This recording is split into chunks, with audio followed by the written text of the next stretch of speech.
the League Championship, the League Cup, and now the Scottish Cup as well. Down south at Wembley, Leicester City were making their 4th appearance in the final for that other cup, which their opponents, Manchester City, have held 3 times before. First in 1904, most recently in 1956. Leicester, on the left, have never yet won the trophy. But let's forget past disappointments and take a tip from Junior and concentrate on the present. Let's follow the spin of that 15 new penny coin as the captains meet for the toss-up. Manchester's Tony Book, one of the oldest captains in any final, and Leicester's David Nish, the youngest ever.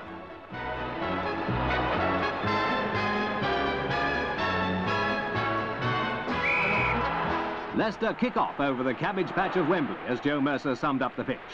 But the main road boys weren't growing cabbages. They were all set to become kings, to master Leicester and live up to their prestige as favourites.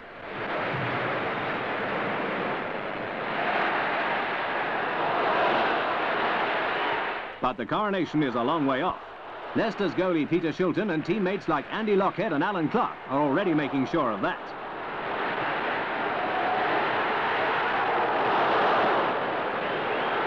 King Hussein and Princess Anne, as Leicester prepares to try their luck from a corner.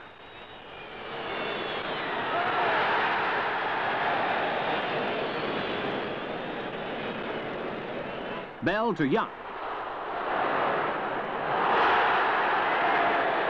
Manchester's Colin Bell, fancied for World Cup success. Great goal scorer Francis Lee. Andy Lockhead, one of the greatest headers in the business. This was Manchester's 7th final, and as most of us expected, they set the pace.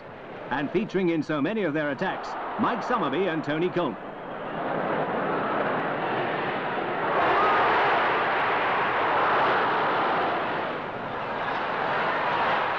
The man who took the brunt of it all, Leicester's truly great goalie, Peter Shilton.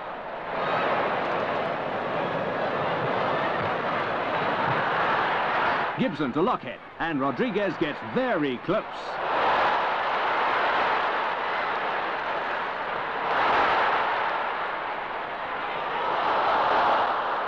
But while Harry Dowd held Manchester's goal secure, Shilton was to let one vital shot get past, the crucial shot in the game.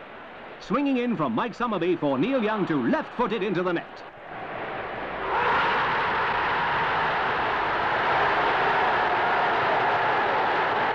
Manchester City with the one and only goal of this year's Wembley. Let's watch again as last season's top league scorer boots it home. Leicester City react as we'd expect from their showing so far, but Glover shoots high.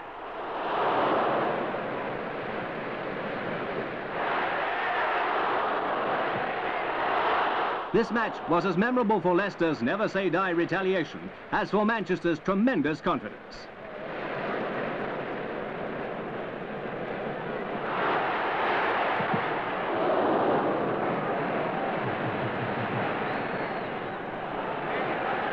Neil Young to Coleman. Mr. George McCabe, refereeing his last game before retiring, signals the interval. Manchester set the ball rolling again, and Leicester begin their fantastic display that's to make this final one of the biggest cliffhangers of all time.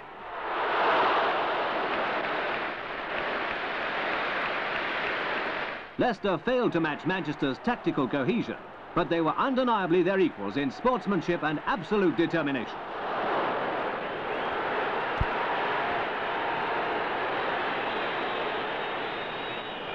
Glover centres and Lockhead comes oh so close.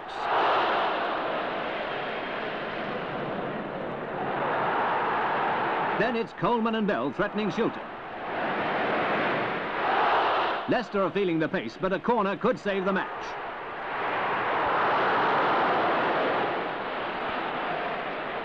And who says soccer isn't a game anymore? Woodett plays leapfrog with Coleman. An attempted scissor kick from Lee underlines Manchester's desperate fight for goal number 2.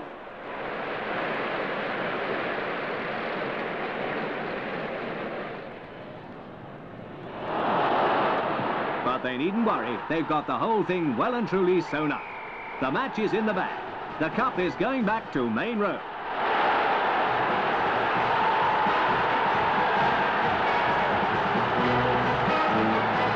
Manchester's Tony Book, already honoured as a Footballer of the Year, now completes a personal double as he receives the trophy from Princess Anne. Very few cup finals have ever lasted so long with the outcome so narrowly in the balance. How many finalists have ever played such entertaining football? How many losing sides have ever kept up the pressure with such tremendous energy?